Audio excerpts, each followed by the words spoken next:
ತ್ರಿಭಾಷಾ ಸೂತ್ರವನ್ನ ಕೈಬಿಡುವಂತೆ ಆಗ್ರಹಿಸಿ ಹೋರಾಟವನ್ನು ನಡೆಸಲಾಗ್ತಾ ಇದೆ. ಶಿಕ್ಷಣದಲ್ಲಿ ದ್ವಿಭಾಷಾ ನೀತಿಯನ್ನ ಅನುಸರಿಸುವಂತೆ ಧರಣಿಯನ್ನ ನಡೆಸಲಾಗ್ತಾ ಇದೆ. ತ್ರಿಭಾಷಾ ಸೂತ್ರವನ್ನ ಕೈಬಿಡುವಂತೆ ಆಗ್ರಹಿಸಿ ಹೋರಾಟವನ್ನು ನಡೆಸಲಾಗ್ತಾ ಇದೆ. ಶಿಕ್ಷಣದಲ್ಲಿ ದ್ವಿಭಾಷಾ ನೀತಿಯನ್ನ ಅನುಸರಿಸುವಂತೆ ಧರಣಿಯನ್ನು ನಡೆಸ್ತಾ ಇದ್ದಾರೆ. ಕರವೇ ನೇತೃತ್ವದಲ್ಲಿಂದು ಬೃಹತ್ ಹೋರಾಟವನ್ನು ನಡೆಸಲಾಗ್ತಾ ಇದೆ. ಬೆಂಗಳೂರಿನ ಫ್ರೀಡಂ ಪಾರ್ಕ್ನಲ್ಲಿ ಪ್ರತಿಭಟನೆಯನ್ನು ನಡೆಸ್ತಾ ಇದ್ದಾರೆ. ಹಿಂದಿ ಹೇರಿಕೆ ವಿರುದ್ಧ ಇವತ್ತು ಪಾಂಚಜನ್ಯ ಕೂಡ ಮೊಳಕಲಿದೆ.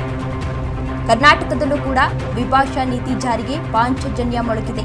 ರಾಜ್ಯದಲ್ಲೂ ಶೀಘ್ರವೇ ಈ ದ್ವಿಭಾಷಾ ನೀತಿಯನ್ನ ಜಾರಿಗೆ ತರುವಂತೆ ಆಗ್ರಹಿಸಿ ಇವತ್ತು ಕರ್ನಾಟಕ ರಕ್ಷಣಾ ವೇದಿಕೆ ಬೃಹತ್ ಹೋರಾಟವನ್ನು ಹಮ್ಮಿಕೊಂಡಿದೆ.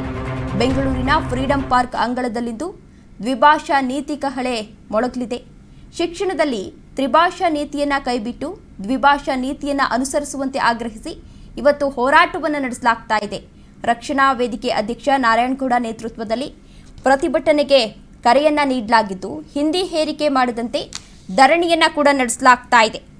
ಇತ್ತೀಚೆಗಷ್ಟೇ ತ್ರಿಭಾಷಾ ಸೂತ್ರಕ್ಕೆ ಮಹಾರಾಷ್ಟ್ರ ಸರ್ಕಾರ ಕೋಕ್ ನೀಡಿದ ಬೆನ್ನಲ್ಲೇ ನಮ್ಮ ರಾಜ್ಯದಲ್ಲೂ ಕೂಡ ತ್ರಿಭಾಷಾ ಸೂತ್ರವನ್ನು ಕೈಬಿಟ್ಟು ದ್ವಿಭಾಷಾ ನೀತಿ ಜಾರಿಗೆ ತರಬೇಕು ಎಂದು ಸರ್ಕಾರದ ಮೇಲೆ ಒತ್ತಡವನ್ನು ಹೇರಲು ಕನ್ನಡಪರ ಸಂಘಟನೆಗಳು ಮಾತ್ರವಲ್ಲ, ಸಾಹಿತಿಗಳು ಕೂಡ ಈಗಾಗಲೇ ಧ್ವನಿಯನ್ನ ಎತ್ತಿದ್ರು.